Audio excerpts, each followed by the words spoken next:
자, 오늘 말씀에 등장하는 이제 요셉을 보게 되면 사실은 진퇴양난 아니면은 우리가 첩첩산중이다 이런 생각이 들지 않을 수가 없죠. 지난주 우리가 창세기 38장을 통해서는 유다의 그리고 다말의 이야기를 우리가 살펴봤었습니다. 그래서 우리가 잠깐 요셉을 잊고 있었지만 그 지지난주에 우리가 창세기 37장을 통해서 무슨 일이 있었어요? 요셉에게? 요셉이 팔려갔어요. 그죠? 요셉의 형들이 요셉을 죽이려고 한 일들을 우리가 기억하고 있습니다. 요셉은 형들과 함께 양을 치고 있었는데 때로는 형들의 잘못을 아버지께 말씀드렸어요. 그리고 요셉은 또 꿈을 꾸었죠.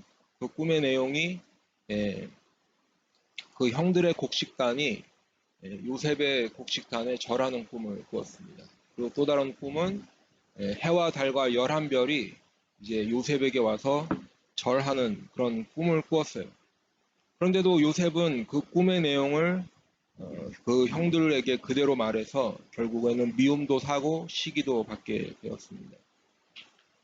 그리고 이제 그 형들이 양을 치고 있는 도단에까지 이르러서 그 요셉을 그 형들이 죽이려고 썼죠.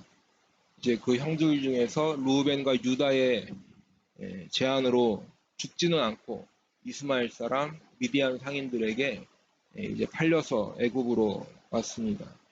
그리고 이제 지난주 38장의 말씀을 보았고 이제 오늘 39장의 말씀이 바로의 신하 친위대장 애굽 사람 보디발이 요셉을 샀다 이렇게 시작하는 말씀이죠.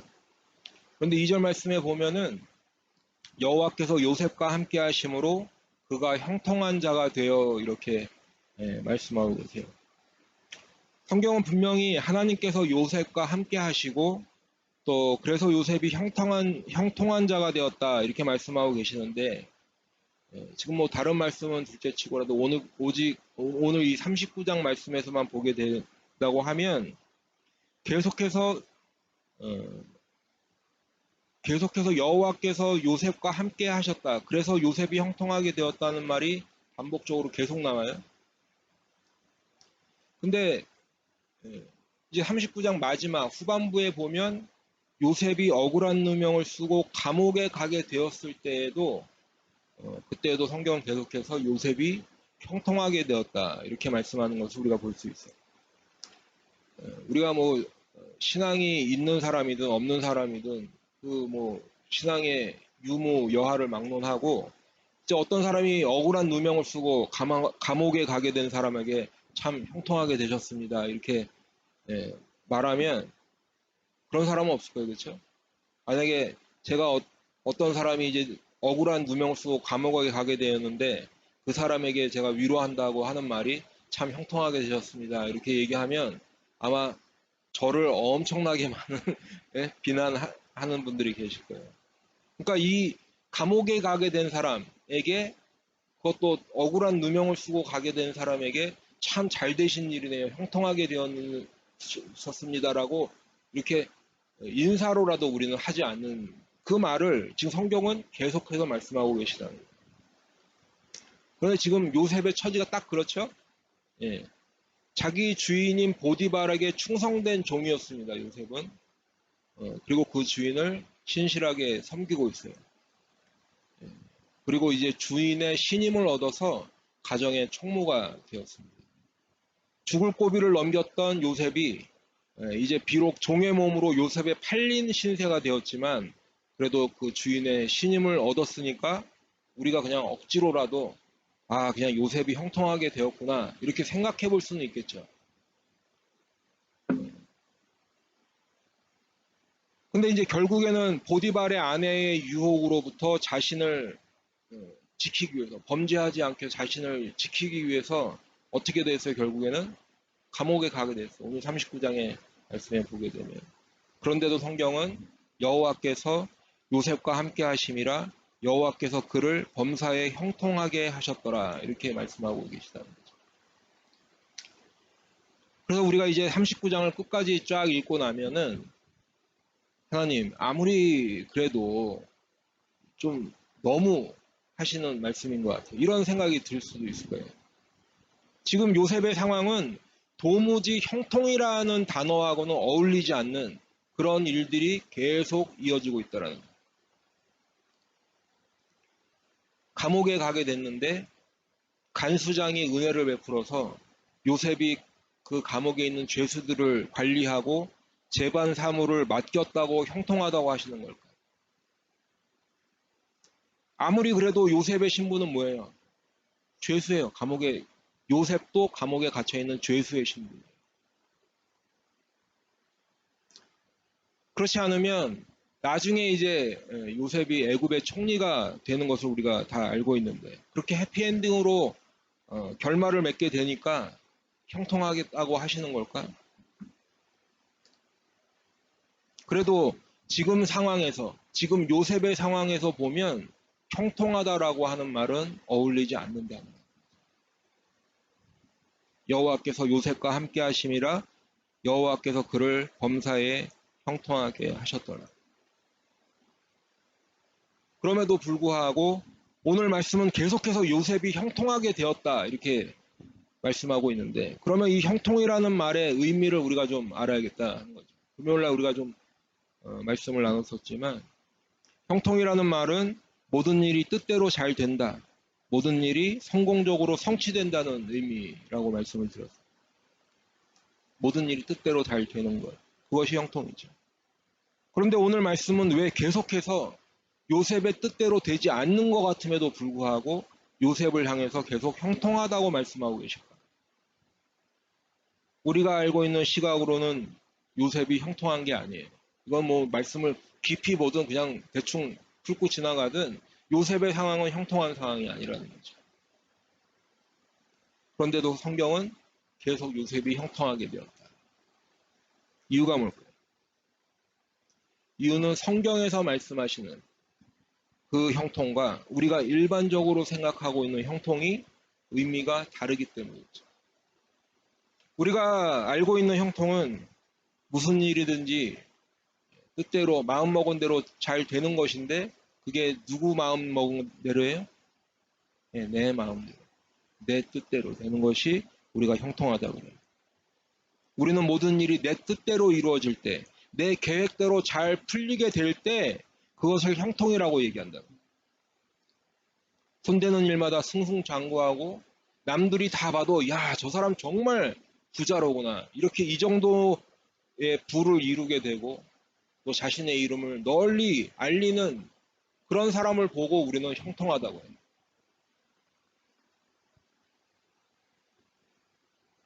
오죽하면 만사형통이라는 말도 있잖아요. 모든 일이 다 잘 된다.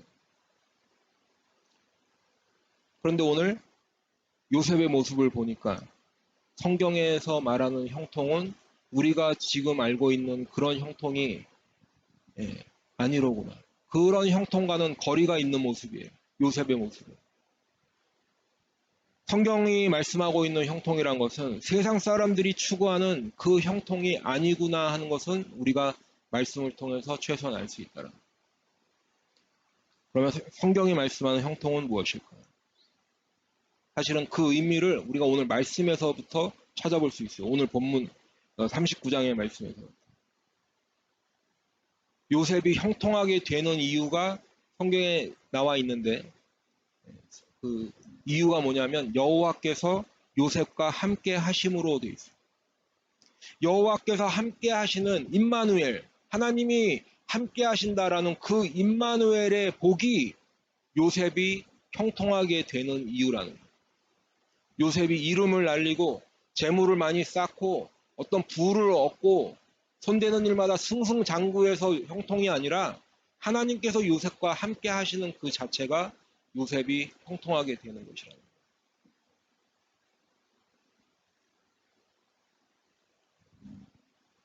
그러니까 이 형통이 우리가 일반적으로 생각하는 형통과는 거리가 있는 거죠. 그리고 이것은 어떤 현상적인 것이죠. 다시 말씀을 드리면 요셉의 주인인 보디발도 이것을 알아챘어요. 여호와께서 요셉과 함께 하심을 인정할 수밖에 없는 일이 있었다는 거예요. 그것이 자세하게 기록은 되어 있지 않지만 3절에 보면 뭐라고 되어 있냐면 그의 주인이 보디발이죠. 여호와께서 그와 함께 하심을 보며 여호와께서 요셉과 함께 하심을 봤다는 거예요. 보디발이.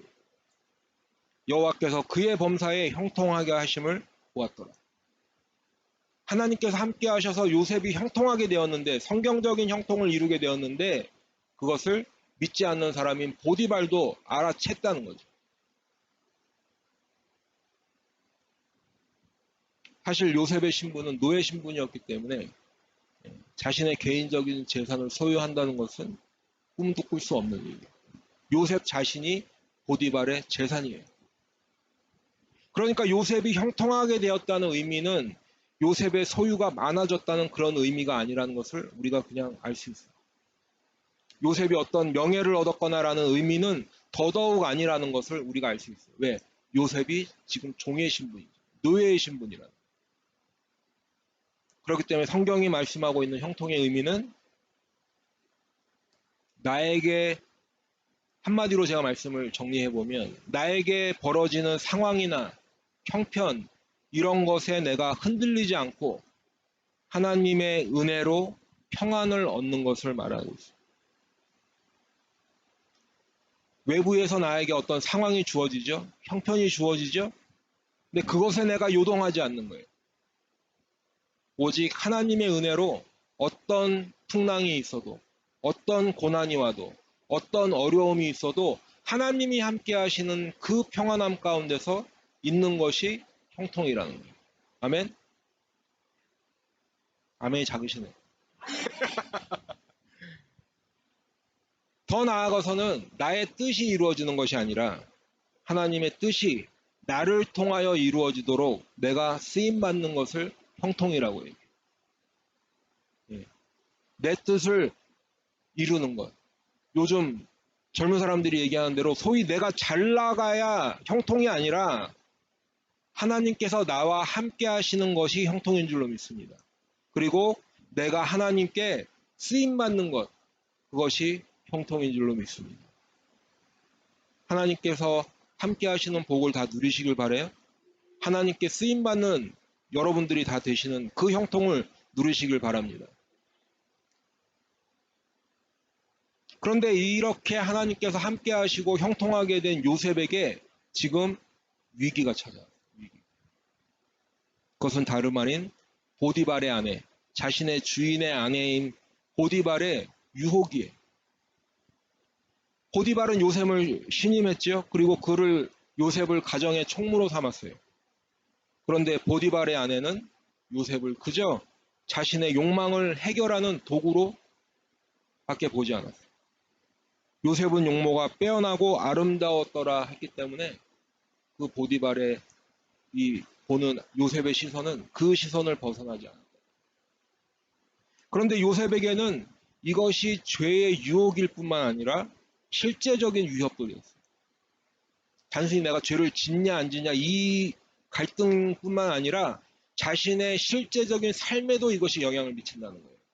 왜냐하면 그 여인은 자기 주인의 아내이기 때문에 동침하자는 그 여자의 요청을 수락을 해도 문제가 되지만 수락하지 않아도 요셉에게는 문제가 되는 거예요. 요셉이 만일 이 제의를 수락했다 하면 자신의 주인인 보디발이 가만두겠어요? 죽여버리겠죠, 요셉을. 그런데 수락하지 않더라도 이 보디발의 아내에게는 미움을 살 것이고 또 이 보디발의 아내가 요셉을 마음대로 죽이든지 살리든지 할 수 있는 그 능력이 권한이 있는 사람이다. 요셉이 수락을 하던 수락을 거절하든 간에 자신의 목숨을 지금 장담할 수 없는 상황. 그리고 이 보디발의 아내는 계속해서 요셉에게 동침할 것을 청했어. 그때 요셉이 이 보디발의 아내에게 뭐라고 했습니까? 내 주인이 집안의 모든 소유를 간섭하지 아니하고 다 내 손에 위탁하였으니 이 집에는 나보다 큰 이가 없으며 주인이 아무것도 내게 금하지 아니하였어도 금한 것은 당신뿐이니 당신은 그의 아내입니다. 그런즉 내가 어찌 이 큰 악을 행하여 하나님께 죄를 지으리. 요셉의 대답. 요셉은 보디발의 아내의 요청에 단호하게 거절했어요. 그 이유는 크게 두 가지죠. 첫 번째는 요셉이 보디발의 아내와 동침하게 되는 것은 악한 일인데 그것이 요셉이 그 주인인 보디발에게 그런 악한 일을 할 수 없다라는 이유가 첫 번째고, 또 한 가지 두 번째 이유는 그것이 하나님께도 범죄하는 것인데 내가 하나님께 죄를 지을 수 없다라는. 요셉은 자신이 비록 지금 애굽으로 팔려와서 노예의 신분으로 살고 있지만 자신을 믿어주고 신임하는 자신의 주인을 배반할 수 없었어요. 그리고 동시에 요셉은 자신이 가나안 땅에 살 때나 지금 애굽에 와서 살게 되었을 때에도 항상 신실한 사람이었는데 그 바탕은 하나님께 대한 믿음이 있는 믿음의 사람이었기 때문입니다. 그래서 언제나 하나님께서 자신과 함께 하신다는 것을 알았던 요셉이에요. 그리고 요셉은 하나님께서 함께 하시는 자신의 정체성을 분명히 알고 있었는데 이 믿음이 곧 요셉의 삶과 그대로 연결되고 그런 삶을 살았다는 거죠. 신앙 따로 삶 따로가 아니라 신앙과 삶이 하나로 살아가는 요셉이라는 거예요. 요셉은 믿음이 있는 사람이었고 그 신앙의 모본을 보이는 사람이었어요. 그래서 요셉은 보디발의 아내의 그 부당한 요청을 도무지 받아들일 수가 없었어요. 설령 그것이 자신에게 화를 가져오는 결과를 낳는다 할지라도 요셉은 그 요청을 단호하게 거절했어요. 그리고 그것은 결국에는 하나님께까지 죄를 짓는다라고 하는 요셉이 그것을 알고 있었기 때문에 거절할 수 있었다는 거예요. 그런데 여러분, 조금 전에 이제 제가 요셉의 대답을 8절부터의 말씀을 제가 읽어드렸는데 이것과 비슷한 말씀이 성경에 또 나온 적이 있어요. 여러분들 다 아시는 말씀. 창세기 2장 16절 17절 말씀에 보면 여호와 하나님이 그 사람에게 명하여 이르시되 동산 각종 나무의 열매는 네가 임으로 먹되 선악을 알게 하는 나무의 열매는 먹지 말라. 네가 먹는 날에는 반드시 죽으리라 하시니라. 누가 누구에게 하신 말씀이에요? 하나님께서 아담에게 하셨어요. 하나님께서 아담을 창조하셨어요.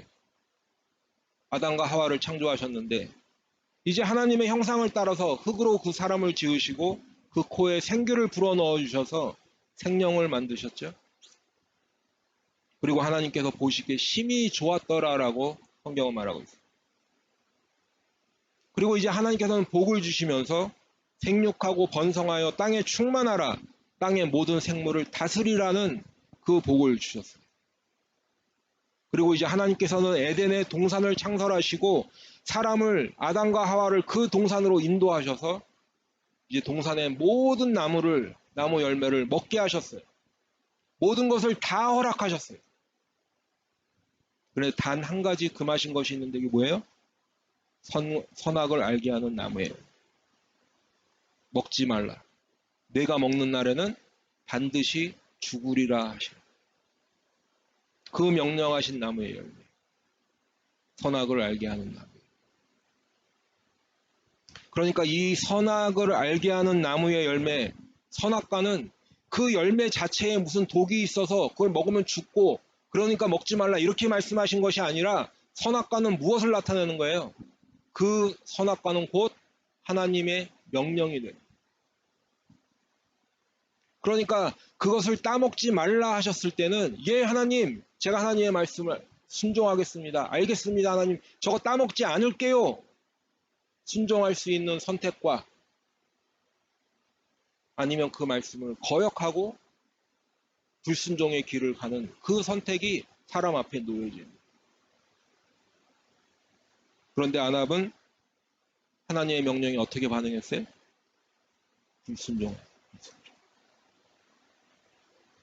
오늘 요셉 앞에 놓인 상황도 이와 똑같은 순종과 불순종의 기로에 서 있더라.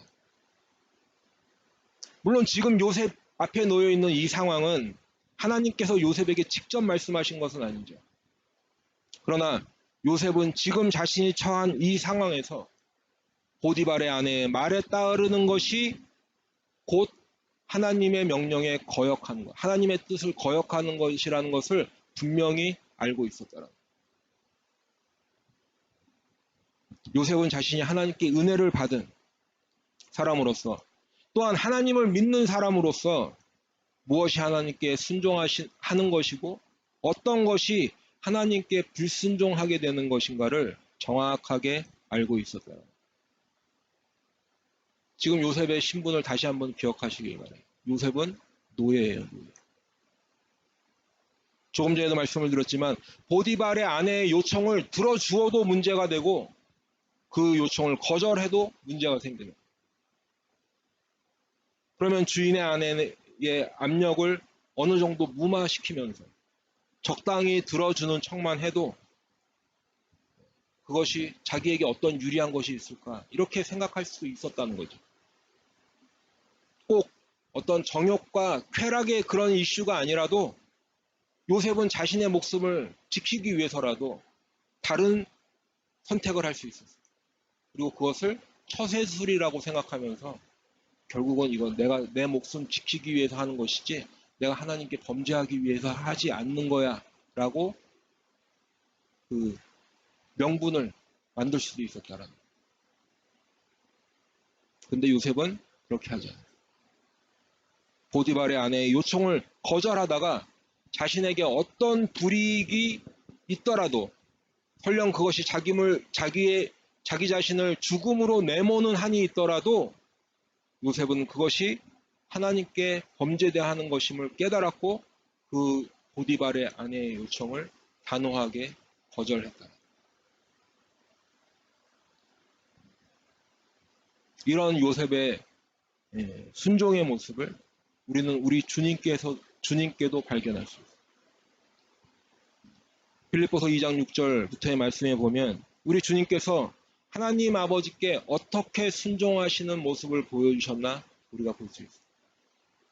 그는 근본 하나님의 본체시나 하나님과 동등됨을 취할 것으로 여기지 아니하시고 오히려 자기를 비워 종의 형체를 가지사 사람들과 같이 되었고 사람의 모양으로 나타나사 자기를 낮추시고 죽기까지 복종하셨으니 곧 십자가에 죽으시고 우리 주님이 순종하십니다.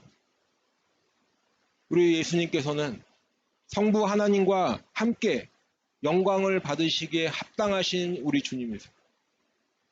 그럼에도 불구하고 아버지 하나님의 뜻에 순종하셨는데 십자가에서 죽기까지 복종하셨어요. 하늘의 영광을 버리시고 이 세상 만물을 만드신 창조주 하나님이 피조물이 되어 사람의 모양으로 이 땅에 오셔서 자신을 낮추셨을 뿐만 아니라 죽기까지 복종하셨다.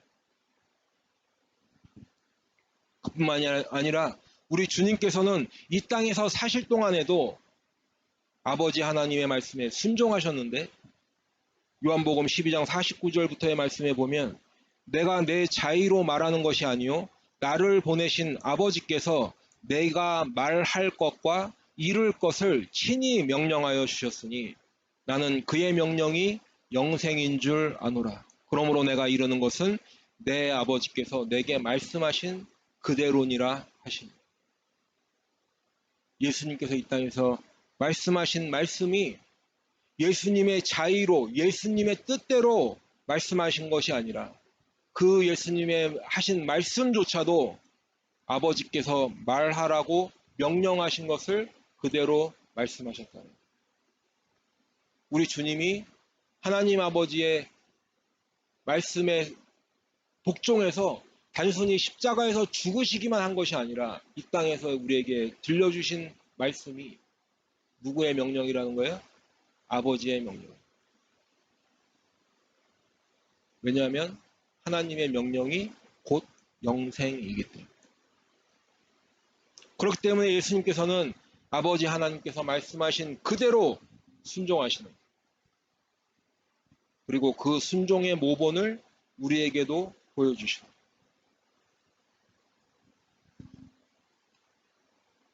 그러면 성경은 왜 이렇게 순종을 강조하고 있을까요? 에덴 동산에서부터 이제 성경 맨 마지막 장 요한계시록에 이르기까지 보면 성경은 우리에게 하나님의 말씀에 순종할 것을 계속해서 요구하고 계세요. 그리고 우리 성도님들도 아마 그런 고민을 하실 거예요. 신앙에 고민이 있다고 하면 여러분은 무슨 고민이 있으십니까? 어떻게 하면 하나님의 말씀에 순종하며 살아갈 수 있을까? 고민하시고 하나님의 말씀에 순종하며 하나님의 뜻에 따라 살고 싶은데 그런 소망이 있는데 실제로는 삶은 어때요? 잘 되세요? 잘 되세요? 그렇지 않아요. 저도 잘 안 돼요. 아마도 저를 포함해서 많은 그리스도인들의 고민이 거기에 있을 거예요. 순종하기를 소망하는 소망과 실제로 삶 가운데서 잘 되지 않는 괴리감 가운데서 우리의 고민이 거기에 있을 거예요. 그럼에도 불구하고 오늘도 하나님은 우리에게 들려주시는 음성이 있는데 하나님의 말씀에 순종하라는 것이. 여러분들 다 아시는 대로 사무엘상 15장의 말씀에 보면 이제 사울 왕이 아말렉과 전투를 하는 그 말씀이 기록되어 있습니다. 그 전투를 하러 나갈 때 하나님께서 뭐라고 명령하셨어요? 그 땅에서 얻는 그들의 소유를 하나도 남기지 말고 진멸하라고 해요. 이것이 하나님의 명령이었는데 사울은 어떻게 했나요? 그 아말렉과의 전투에서 좋은 것들을 가져왔지요? 진멸하지 않고 전리품들을 탈취물을 남겨두었어요. 그때 사무엘이 사울을 책망합니다. 사무엘이 이르되 여호와께서 번제와 다른 제사를 그의 목소리를 청종하는 것을 좋아하신 같이 좋아하시겠나이까? 순종이 제사보다 낫고 듣는 것이 순양의 기름보다 나으니. 순종이 제사보다 낫고 듣는 것이 순양의 기름보다 낫다. 지금 하나님께 제사 드리지 말라는 그런 말씀이 아니죠. 제사 드릴 때만 하나님께 순종하는 척하지 말고 내 일상의 삶이 뭐가 돼야 된다는 거예요? 순종하는 삶이 돼요. 다윗은 시편 40편 6절 이하의 말씀에서 하나님께 이렇게 순종하고자 하는 것을 노래하고 있습니다. 주께서 내 귀를 통하여 내게 들려주시기를 제사와 예물을 기뻐하지 아니하시며 번제와 속죄제를 요구하지 아니하신다 하신지라. 그때 내가 말하기를 내가 왔나이다. 나를 가리켜 기록한 것이 두루마리 책에 있나이다. 나의 하나님이여 내가 주의 뜻 행하기를 즐기오니 주의 법이 나의 심중에 있나이다 하였나이다. 그런데 이 지금 다윗이 노래한 시편 40편 6절 이하의 말씀을 히브리서 기자가 그대로 인용해요. 그러면서 우리 주님께서 이 땅에 임하실 때 말씀하신 것이라고 기록하고 있는데 히브리서 10장 5절 이하의 말씀에 보면 그러므로 주께서 세상에 임하실 때에 이르시되 하나님이 제사와 예물을 원하지 아니하시고 오직 나를 위하여 한 몸을 예비하셨도다. 번제와 속죄제는 기뻐하지 아니하시나니 이에 내가 말하기를 하나님이여 보시옵소서. 두루마리 책에 나를 가리켜 기록된 것과 같이 하나님의 뜻을 행하러 왔나이다 하셨습니다. 그러면서 이 말씀을 그대로 우리에게 해설을 해주고 계세요. 히브리서에서 8절부터 계속해서 보면 위에 말씀하시기를 주께서는 제사와 예물과 번제와 속죄제는 원하지도 아니하시고 기뻐하지도 아니하신다 하셨고 이는 다 율법을 따라 드리는 것이라. 그 후에 말씀하시기를 보시옵소서 내가 하나님의 뜻을 행하러 왔나이다 하셨으니 그 첫째 것을 패하심은 둘째 것을 세우려 하심이라. 이 뜻을 따라 예수 그리스도의 몸을 단번에 들이심으로 말미암아 우리가 거룩함을 얻었노라. 다윗이 노래한 시편 40편의 말씀을 히브리서 기자가 그대로 인용하고 해설해주고 있더라는 거예요. 그래서 그 결국은 뭐예요? 지금 이 시편 40편의 말씀과 히브리서 10장에 있는 이 말씀의 결국은 뭐예요? 하나님께서는 제사와 예물을 드리는 그 제사와 예물을 드리는 척하는 겉모습으로만, 마음은 전혀 그렇지 않은데 겉으로만 드리는 척하는 그 제사와 예물보다 하나님께 순종하며 사는 삶을 더 기뻐하신다. 그리고 예수님께서는 하나님의 뜻을 행하시려고 십자가를 지셨다는 거예요. 예수님께서는 하나님의 말씀에 순종하시기 위해서 십자가를 지셨다는 거죠. 그렇기 때문에 우리도 예수를 나의 구주로 고백하는 그리스도인이라고 우리가 말한다면 하나님의 순종하는 것이, 하나님의 말씀에 순종하는 것이 마땅하다라.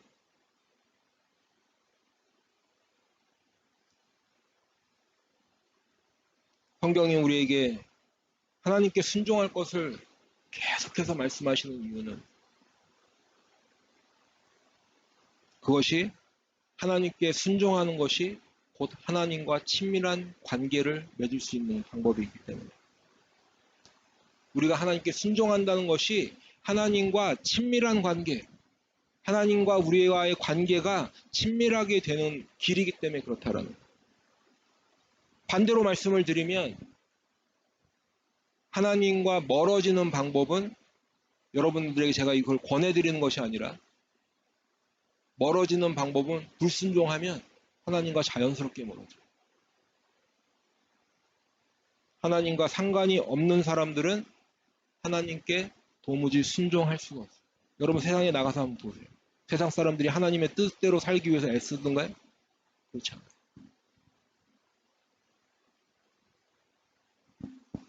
하나님과 상관이 없는 사람들은 단순히 자신의 뜻대로만 사는 것이 아니라 곧 하나님께 불순종하며 살아가고 있다는 거예요. 에베소서 2장 2절에 보면 그때 너희는 그 가운데서 행하여 이 세상 풍조를 따르고 공중의 권세 잡은 자를 따랐으니 곧 지금 불순종의 아들들 가운데서 역사하는 연대. 그때라고 했어요. 그때가 어느 때예요? 허물과 죄로 죽었던 때. 단순히 쉽게 얘기하면 예수 믿기 전에. 예수 믿기 전에는 지금 에베소 교회에 있는 사람들도 어떻게 살았다는 거예요? 세상 풍조를 따르고 공중 권세 잡은 자처럼 살았는데 그것이 지금 불순종의 아들들 가운데서 역사하는 영. 다른 말로 얘기하면 예수를 믿지 않는 사람. 아직도 예수를 믿지 않고 하나님과 아무런 상관이 없이 살아가는 사람들, 우리들도 그렇게 살았던 때가 있다라는 거예요.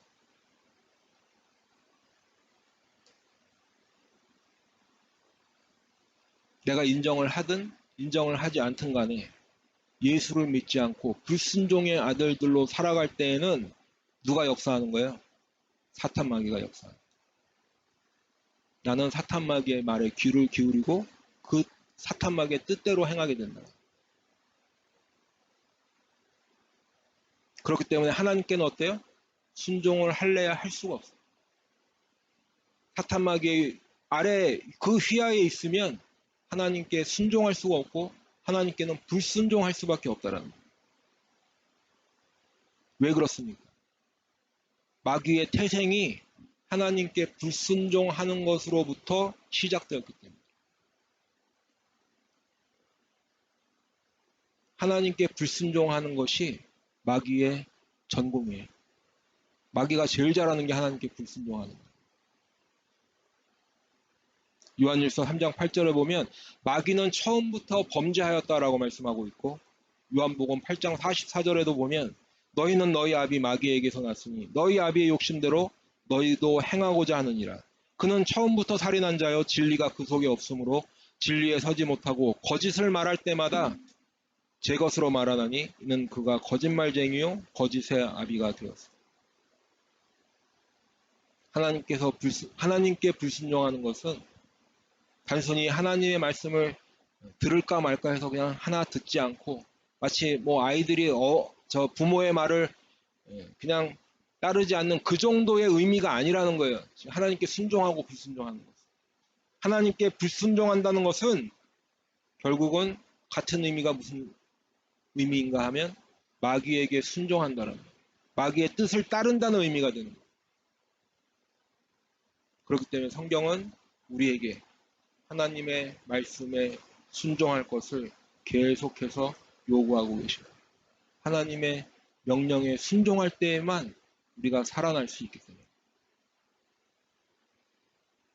그리고 불순종하는 사람에게는 하나님의 진노가 임할 것이라고 엄중하게 경고하고 계십니다. 에베소서 5장 6절에 보면 누구든지 헛된 말로 너희를 속이지 못하게 하라. 이로 말미암아 하나님의 진노가 불순종의 아들들에게 임한다라고 말씀합니다. 오늘 말씀의 초반에는 제가 형통에 대해서 말씀을 드렸고, 그리고 이제 지금은 순종에 대한 말씀을 드렸는데 이유가 있어요. 형통과 순종, 무슨 관계가 있을까? 왜냐하면 우리가 하나님께 기본적으로는 다 순종하며 살기 원하시죠? 예. 아닌가요? 저만의 착각인가요? 예. 우리가 모두 하나님께 순종하며 살기를 원하는데 그렇게 되기 위해서는 우리가 먼저 형통이라는 이 말에 대한 올바른 이해가 있어야 되기 때문에. 무슨 말씀인가 하면은 우리가 형통을 내 뜻대로 모든 것이 이루어지는 것, 또 바라는 것들이 내가 원하는 대로 이루어지는 것을 형통이라고 이해를 한다면 하나님께 온전히 순종할 길이 없다. 겉으로는 아무리 하나님의 뜻에 순종하기를 원하는 것처럼 보여도 결국에는 내가 원하는 형통을 따르기 때문에. 겉으로는 아무리 하나님의 말씀에 순종하며 살겠습니다 하여도 결국에는 그것이 내 욕심이 되어버리기 때문에 그렇답니다. 주의 일을 한다고 하면서도 내 욕심, 내 형통을 따르기 때문에. 우리가 그렇게 악하고 유혹 앞에 속절없이 무너지는 존재라는 거예요.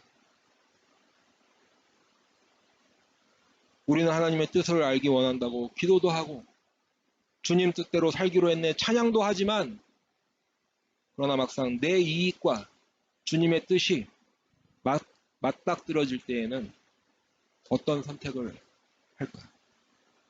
장담하실 수 있어요?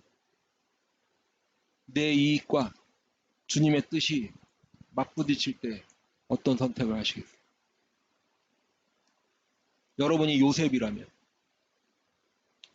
그 주인의 아내 앞에서 타협하고 얼렁뚱땅 그냥 자신의 목숨을 어떻게라도 지켜볼 그런 길을 찾으시겠습니까? 아니면 요셉처럼 단호하게 죽음이 와도 감옥에 갇혀도 거절하시겠어요? 저에게 대답하지 마시고 여러분들 마음속으로 한번 가만히 생각해 보시고 나는 여태까지 어떻게 살아왔는가? 앞으로는 나는 어떻게 살 것인가? 지금 보디발의 아내의 어떤 성적인 유혹만을 말씀드리는 것이 아니라 우리의 삶 가운데 내 이익과 또는 내가 그거를 택했을 때 오는 불리함과 주님의 뜻을 따르는 것의 갈림길에 우리는 매사에 서 있다라는 거예요. 그 갈림길에서 우리는 늘 갈등하고 고민하고 주님의 뜻을 따를 것인가 내 이익을 따를 것인가. 그때 우리들은 어떤 선택을 하겠냐는 거죠. 지금 여러분 앞에 보디발의 아내가 서 있고 지금 여러분 앞에 선악을 알게 하는 그 나무의 열매가 있다고 한다면 여러분은 어떤 선택을 하시겠냐는 거예요. 아담은 하나님께 불순종하는 죄를 범하여서 우리 모두에게 그 죄가 들어왔어요. 아담은 사탄 마귀의 거짓말을 따랐어요. 요셉은 내가 어찌 이 큰 악을 행하여 하나님께 죄를 지으리까 거절하였고 그 결과로 감옥에 가게 됩니다. 하나님께 죄를 범하지 않고 하나님의 말씀에 순종하였는데 오히려 요셉은 감옥에 가는 결과를 낳게 되었다. 상황은 더 악화되었죠. 그리고 성경은 이 일 때문에 감옥에 가게 된 요셉을 향해서 여호와께서 요셉과 함께 하시며 여호와께서 그를 범사에 형통하게 하셨다라고 말씀합니다. 사랑하는 성도 여러분, 내 이익과 주님의 뜻이 딱 마주치게 될 때 여러분은 어떤 선택을 하시겠습니까? 어떤 것이 하나님의 뜻이고 어떤 것이 하나님의 명령인지가 명확하게 내 앞에 주어져 있는데 그때에도 여러분은 어떤 선택을 하시겠어요? 내가 아무리 잘 포장을 해도 내가 아무리 그러지 않은 척 해도 내 욕심과 내 생각하는 그 형통을 내가 가릴 수가 없어요. 하나님께 순종하는 것과 불순종하는 것은 누구에게 핑계를 댈 수 있는 게 아니에요. 저 사람 때문에 내가 할 수 없이 이렇게 되었다. 이 환경 때문에 내가 어쩔 수 없이 이 선택을 할 수밖에 없었다. 그런 것이 아니라는 거예요. 하나님께 순종하는가 불순종하는가는 결국은 내 믿음의 결단이고 내 믿음의 선택인 거죠. 여러분, 우리가 오늘 잠시 나누는 이 말씀을 가지고 우리가 순종에 대해서 다 알 수는 없겠죠. 성경에서 말하는 그 순종을 우리가 다 어떻게 지금 나눌 수 있겠습니까? 그러나 어떻게 보면 순종만큼 간단한 것도 없어요. 그저 하나님의 말씀에 귀를 기울이는 것이. 그래서 그분의 뜻을 따르면 되는 거예요. 오늘 저와 여러분 모두는 하나님 말씀에 귀를 기울이시고 그분의 음성이 들릴 때 아멘 하며 순종하는 저와 여러분이 되시기를 간절히 축복합니다. 우리 모두는 하나님의 뜻에 살아가는 성도 되시기를 간절히 축복해요. 그래서 우리 주님께서 기뻐하시는 저와 우리 성도님들 다 되시기를 축원합니다. 하나님께 순종할 때 함께 하시는 임마누엘의 복을 다 누리시는 저와 여러분이 되기를 축원합니다. 그래서 우리가 정말 내 형통이 아니라 내 뜻이 아니라 더 나아가서는 사탄마귀에 굴복하는 것이 아니라 하나님께 순종하여서 하나님 기쁘시게 하고 또 그분의 뜻에 따라서 하나님은 우리의 하나님 되시고 우리는 그분의 백성이 되는 이 아름다운 관계를 영원토록 함께 누리는 그 영생을 꼭 받는 저와 여러분이 되기를 간절히 축원합니다. 기도하겠습니다.